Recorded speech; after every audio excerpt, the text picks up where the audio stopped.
Welcome, fellow explorers. My name is Christian Alexandersen, and this is Hemlocks to Hellbenders, a podcast highlighting Pennsylvania's parks, forests, and great outdoors. Tucked away just outside of Hollidaysburg, Canoe Creek State Park is an underrated treasure. It's got a little bit of everything to keep visitors busy, interested, and engaged. Are you a history buff? Spend some time exploring remnants of the Blair Limestone Company and Hartman kilns, which created what was needed for the booming iron and steel industry. Are you a wildlife watcher? Over 200 species of birds and mammals have been identified around the park. In fact, the park is designated an important bird area by the Audubon Society. Are you a hiker? Miles of trails take you through mature forests, wetlands, old fields, and more as you take in the beautiful surroundings. Are you just looking to see something cool? The park hosts a winter hibernation site and a summer maternity site for bats including state and federally endangered species. In the summer, you'll be able to watch the emergence of hundreds of bats at the Frank Fellbaum Bat Sanctuary. Then there's the 9-hole disc golf course, and the 155-acre canoe lake, and the incredible overnight accommodations. I could go on and on and on. And while you might expect a park with this many things to do to feel crowded, it isn't. There's plenty of places to explore in peace and quiet. Its location makes it the perfect home base for weekends visiting Altoona, Holidaysburg, and so much more. I'm looking forward to getting back at Canoe Creek State Park with friends to explore even more of the Ridge and Valley Province in southern Pennsylvania. But before we learn more about the park, here's the stats. Canoe Creek State Park is a 961-acre park located in Blair County. Available activities include hiking, picnicking, overnight accommodations, wildlife watching, fishing, hunting, biking, horseback riding, boating, sledding, cross-country skiing, ice fishing, and ice skating. A notable feature of the park is its historic lime kilns. Canoe Creek State Park was developed during the Project 70 expansion era of state parks and was dedicated in 1979. Nearby towns include Altoona, Hollidaysburg, and Williamsburg. State lands that are close by include State Game Lands 198, 147, 184, and 158, as well as Trough Creek and Blue Knob State Parks. You may enjoy the park if you enjoy a well-rounded park with plenty of available activities. I'm excited to welcome Heidi Mullendore to the podcast. Heidi is the Environmental Education Specialist at Canoe Creek State Park. Heidi, thanks so much for joining the program. Thanks for having me. How would you describe the park to someone who's never been there before? We're a complex. The Canoe Creek State Complex is 3 parks, one run by our manager, Joe Basil. All 3 parks are wonderful to visit. The first park, Canoe Creek State Park, is near the Hollidaysburg Altoona exit of I-99. It's almost 1,000 acres of fields, woodlands, with miles of hiking trails throughout and a 155-acre lake. We have 8 cabins to rent for your overnight stays, as well as 3 pavilions that you can rent for your summer picnics. Of course, our visitors come to our lake for swimming, boating, and fishing. And of course, we have trails that go all the way around the lake. We also have Trough Creek, another one of our parks near Raystown, as well as Warriors Path, also near Raystown. What do you love most about Canoe Creek? Well, my office is located within Canoe Creek, and I love this park for its country charm and beauty. We actually do not have a campground, so we're a very peaceful state park. When you pull into the park off Turkey Valley Road, you'll drive through a meandering road through beautiful fields, which open up alongside the scenic view of Canoe Creek Lake. These lands were purchased in the late 60s, the 1960s, to develop our state park. The local Canoe Creek was dammed to fill a beautiful recreational lake, Canoe Lake, to provide access to fishing, boating, etc. for visitors to the park. And our property was picked not only for its country aesthetic, but also for the old Blair Limestone Company lime kilns that lie about 2 miles away from Route 22. These old lime kilns provide amazing history and provide a fascinating insight into the history and the people of the time. When I went on a visit, I was lucky enough to spend some time kind of poking around the Blair Limestone Company kilns. I think it's such a wonderful feature of the park. How can people visit these historic structures?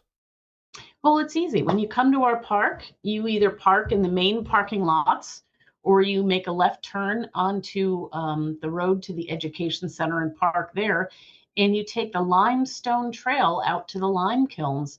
The lime kilns are attractive because they're located in a beautiful wooded landscape, but when they were built, it was quite a different time in Pennsylvania. Imagine in the early 1900s when our state was mostly farmland. It was at a time when our nation didn't pay attention to caring for the land as we used it. So at that time, Pennsylvania only had about 5% of its trees left due to supporting new houses, buildings, heating our homes. So imagine being a worker at the lime kilns, walking through basically a barren landscape of forest, what was forest, to get to your place of work. Now, the woodlands had been laid bare to the ground for pasture and crops, but imagine you'd be walking alongside a spur of the Pennsylvania Railroad to get to these 6 lime kilns, 6 of them together, which formed the Blair Limestone Company lime kilns. These kilns were in the country, tucked along a creek, which wouldn't have been in great health due to the lack of trees. Maybe your job was to deliver those raw materials of limestone in a stone cart, riding it among tracks that are 7 stories in the air, dumping the rock into one of the 6 chimneys before riding your cart back up the hill to get more stone. Or maybe your job was feeding one of the kiln fires with the coal that the train had dropped off the day before. Your job could have been to fuel this fire all day long, simply shoving coal into the fire to bake the limestone that had been drilled out of the rock formations up the hill. Or maybe your job was inside the building, inside the lime kilns, at the base of the lime kiln where you had to shovel the hot quicklime out of the cooling arch and load it into barrels or bags. Maybe your job was to load a batch of these bags or barrels onto the waiting train to ship to Pittsburgh to the steel industry as a necessary fluxing agent or a cleansing agent for steel. So there were a lot of jobs at the lime kilns, and this was all in business right around 1907 to 1910. It makes me very happy that I didn't grow up during that time period. Same here, exactly. I know when I went there, it was kind of off season, so there weren't a ton of people that were visiting, but I have to believe that it has to be one of the most popular features of the park. It is. The Hartman kilns are remains of a different set of kilns on the other side of the park, but our Blair Limestone Company kilns, because the 6 kilns are still there, the basis of those structures are still there. We get a lot of visitors to see the kilns. So if you want to get to the lime kilns, you drive along the western edge of the park to get into our parking lots and take limestone path right up to the kilns. How can hikers get to the Hartman kilns? So for the Hartman kilns, it's the opposite side of the lake. Now, Hartman kilns don't exist anymore. It's just the concrete rubble, which is along Moores Hill Trail. So the Hartman kilns are the remains of the Calcium Product Company kilns, which operated 15 years later than the Blair Limestone Company kilns. To get to the Hartman kilns, you drive along the eastern edge of the park along Beaver Dam Road, and you park in a small gravel lot, go right across the creek, which is Canoe Creek, and take a right turn onto Moores Hill Trail, which leads you right past the remains of Hartman kilns. These lime kiln remnants are the focus of historical programs and displays. What kind of programs can visitors attend to learn more about these kilns? Well, the Blair Limestone Company kilns are a 10-minute walk from the parking area and the education center, so it's a very popular attraction in the park. Not only do we do programs about the limestone kilns, we do programs about the natural features of the park, including the geography and geology of the area, animals and plants and their habitats and their seasonal variations. A list of park programs can be found on the Pennsylvania DCNR calendar of events. Canoe Creek has about 12 miles of trails. Do you have any trail recommendations other than the ones we've spoken about? Well, given that there are upwards of 12 miles of hiking trails through the park, it's hard to pick my favorite, but I do like the Limestone Trail. I think my favorite is the Hartman Trail, which leads you from the lowest part of the park, which is near the lime kilns, to the highest part of the park, where you can oversee much of the park.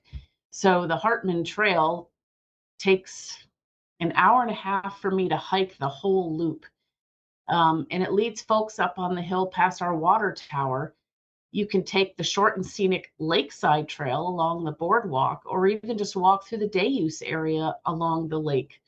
Our park has so many trails to choose from through woods and fields and lakeside. Just be sure to wear orange if it's hunting season. Hikers also have a chance to see some beautiful vistas in the park. Where should people go to see these scenic views? So at Canoe Creek, my favorite vista is actually at the old limestone quarry that fed the kilns. If you hike behind the kilns up the hill, you'll come to the limestone quarry, which ends with a small view into the neighboring valley called Scotch Valley. It's just a beautiful hike, and it's one that most people don't realize will show them the next valley. The 155-acre Canoe Lake is a great place to experience much of what the park has to offer in terms of activities. What can people do on the lake?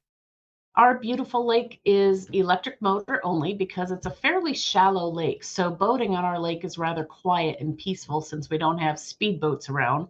You can kayak and canoe, you can swim in the swimming area, and of course, simply enjoy the beach as well. The beach area has a food concessionaire where you can grab snacks or order lunch in the summertime. Other things to do on the lake are fishing from the shore or from your boat. You can hike all around the lake on our connected trails, which takes about 2 to 2.5 hours to do. My favorite part of hiking is all the nature watching and observing around the lake. And now, let's hear from our sponsors. Looking for a way to celebrate International Women's Day while making a difference? Join the Keystone Trails Association, Western Pennsylvania Conservancy, and trail enthusiast Tori Talks Trails in the Hikes and Hops blog on March 8th for Red Up Tom's Run. This special trail care event focuses on vital trail maintenance and invasive species removal in Pittsburgh. Lend a hand and enjoy the great outdoors. Visit kta-hike.org to register and to learn more. Are you looking for your next adventure? Unlock some of the best landscapes in Pennsylvania with incredibly detailed, highly curated waterproof trail maps from the folks at Purple Lizard.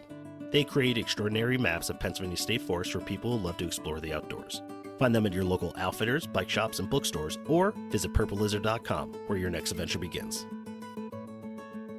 Walk, run, or roll to save the trees. Join the Pennsylvania Parks and Forest Foundation for the Bob Ross Run for the Trees Happy Little 5K. Proceeds from registration go towards planting trees in Pennsylvania's state parks and forests. This virtual 5K can be done anywhere, anytime, April 19th to the 27th, 2025. And participants get cool swag. Learn more or sign up at ppff.events/runforthetrees. Looking for a way to add some local Pennsylvania flair to your space? Check out Sister Sunflowers. They create unique stickers inspired by small local spaces that make your community shine. From quirky caves to hidden local gems, their stickers bring your favorite places to life. Perfect for your laptop, water bottle, or anywhere that needs a little hometown love. For both locals and visitors, there's stickers, magnets, prints, and more celebrating Pennsylvania's most iconic parks and forests. And for more avid explorers, there's even a hand-drawn poster to keep track of the Pennsylvania state parks and forests that you've been to. Use the code HELLBENDER15 at checkout to get 15% off your first order. Support local, inspire adventure, and decorate with meaning, only at Sister Sunflowers. Shop now and celebrate the places that make your town special. All right, back to the show. And speaking of fishing options, I know 2 cold water trout streams feed into the lake, making it popular with anglers. What kind of game fish are stocked in the lake? PA Fish and Boat Commission stocks walleye, rainbow trout, muskie, chain pickerel, large and smallmouth bass, and a series of panfish as well. So the fishermen really like our lake. As you mentioned earlier about the Lakeside Trail, it provides visitors with a perfect mixture of wildlife watching, hiking, and wonderful views of the lake. What can people see if they take this trail? The Lakeside Trail is the shortest, but probably one of the prettiest trails in the park. It winds along the lakeshore through the wetlands. Since it has a boardwalk, your feet will stay dry, and it's just a beautiful trail. It's one of our visitors' most favorite trails due to the bird watching, fishing, insect watching, etc. It's a lovely trail, and of course, a lot of people come look at the plants, the wildflowers, etc. The Lakeside Trail is, to me, one of the prettiest areas of the park. When I visited the park in 2024, it was one of the trails that you recommended when me and a couple of my friends stopped by, and we really enjoyed it. There's just something about a boardwalk trail that's just great. I love a boardwalk trail. It's a gorgeous trail, and also it has a couple of seating areas where you can sit and observe the lake. I like to hang out at the little inlet bridge, which is where you can observe just the shallow wetland inlet where there are frogs and snakes and fish and everything to see. That's nature. Is there something everyone should experience when they visit? Of course. My favorite thing to experience at the park is what so many people come on a summer evening to see, which is the bats. We're known for our resident bat colony of mostly big brown bats that live in the attic of an old one-room country church. Folks park there and sit in the grass to watch the bats emerge on a summer evening, flying to get a drink and then to catch bugs for the night. There are bat programs that I do that start happening during Memorial Day weekend and continue until mid-July. And through July, a lot of people help me count the bats.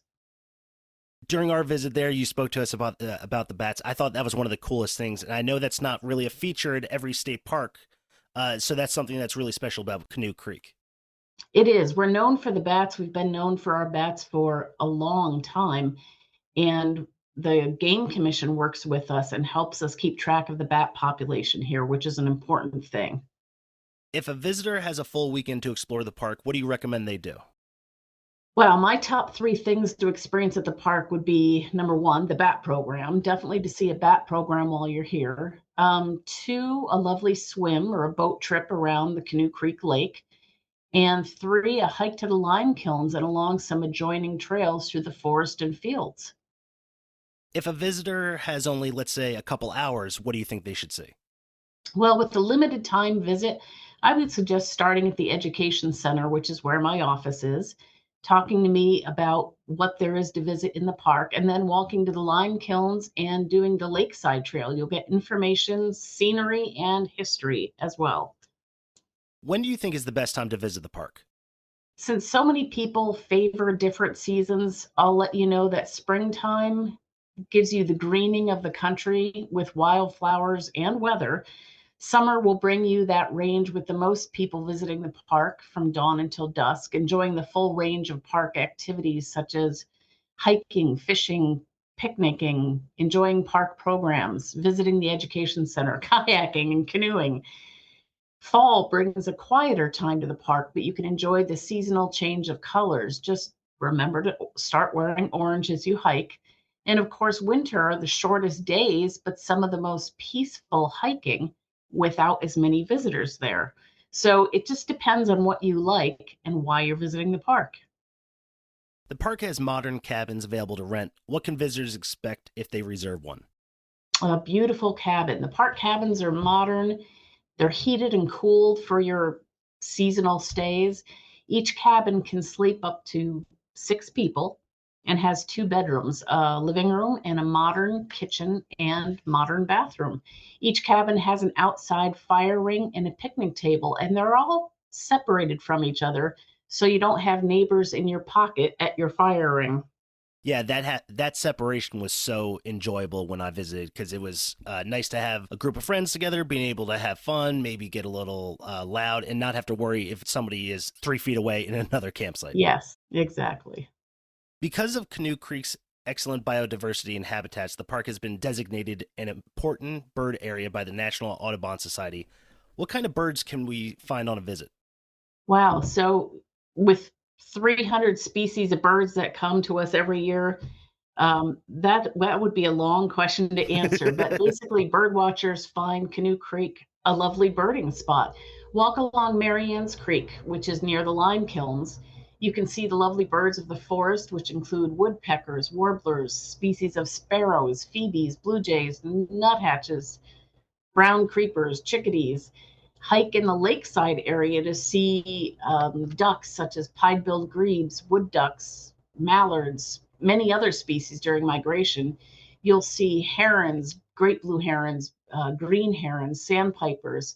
In April and May, you'll see osprey and eagles migrating, and you'll hear the sounds of warblers coming through as the warblers migrate. And of course, you'll hear kingbirds, barn swallows, tree swallows, red-winged blackbirds, so many more species that come to the nest and raise their young here during the summertime. We have all of the birds. As we've spoken before, one of the special aspects of the park are the opportunities for bat viewing. The Frank Feldbaum Bat Sanctuary hosts a nursery colony of little brown bats. How can visitors see them during a program and maybe on their own? Well, first of all, our bats have changed over the last 20 years. It used to be mostly little brown bats, but since white nose syndrome came through and wiped out so many of the little brown bats, we have very few little brown bats there. Now we have mostly big brown bats. So visitors can check our online calendar to find our summer program list, which is when bat watching occurs. Starting with Memorial Day weekend, visitors can find folks sitting adjacent to the bat watching church to watch the bats come out in the evening. Most people are seated by around 8:30 p.m. to hear a short talk about the bats and why they live there. And then we watch as the bats begin to emerge from the attic window around quarter till or 10 till 9, just as it's really getting dark. We'll talk about the bats and their habits while watching them fly around. And usually people are done watching bats when the bats are all gone at 9:30. Heidi, do we have an estimation of when this started, when the bats started being in this area? So some neighbors actually talked to a former park naturalist and park manager about the fact that there were so many bats coming and going from that bat church in the late 80s and early 90s. So they started making observations after talking to the Game Commission and realized that that little bat church, which was no longer operating as a church, was actually a place where bats were having their babies in summertime. So the park fought hard to get that piece of property purchased as a piece of the park. So now we use that as a place to do programs so people can learn that bats can use buildings. I'm so glad they did. It's just such a wonderful aspect of the park. Yes, it is. With the park's variety of habitats, visitors have the opportunity to see so many different kinds of mammals in the park. What kind of animals could visitors see?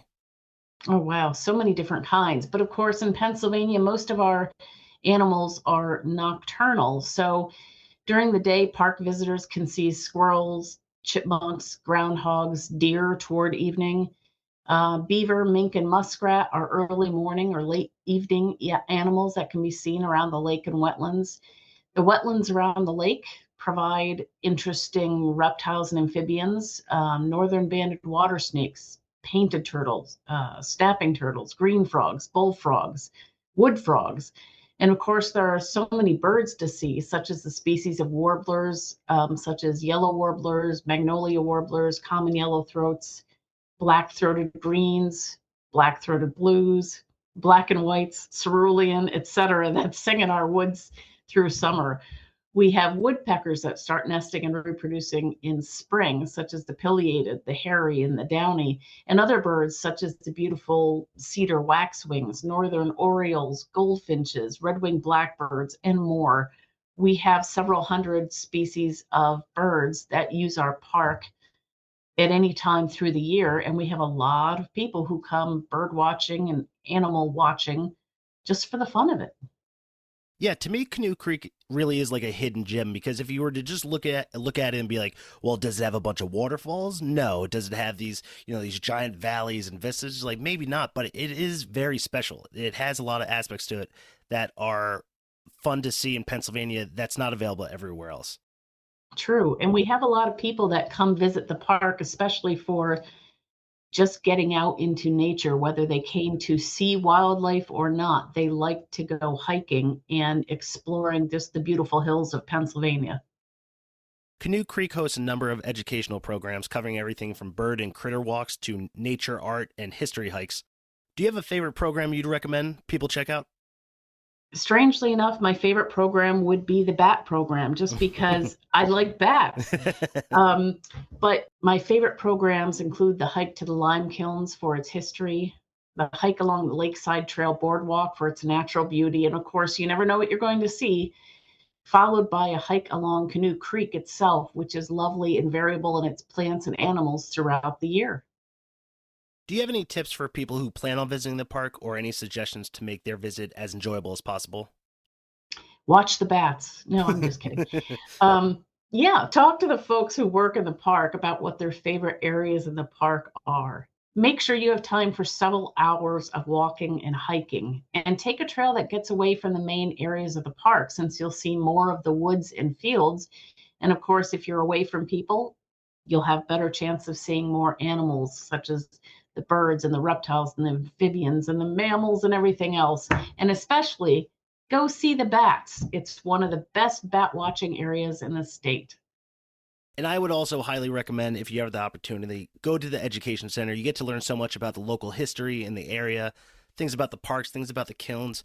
Even if you're not able to spend a lot of time in the park, if you go to the education center, you get to learn a little bit about the area. And hopefully, if you're very lucky like I was, you get to meet Heidi, and she gets to make your trip very enjoyable with her great recommendations.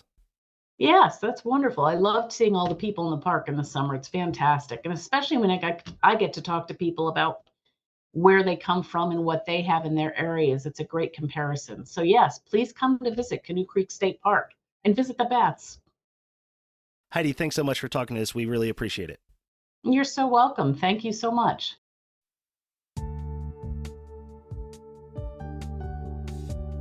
I want to thank my guest Heidi Mullendore for joining the podcast. Be sure to follow us on Instagram and Meta for more information about upcoming episodes. You can support the podcast by buying merch at hemlockstohellbenders.com, or you can click support this show in the podcast description to provide a monthly donation. This has been Hemlocks to Hellbenders. I'll see you out there.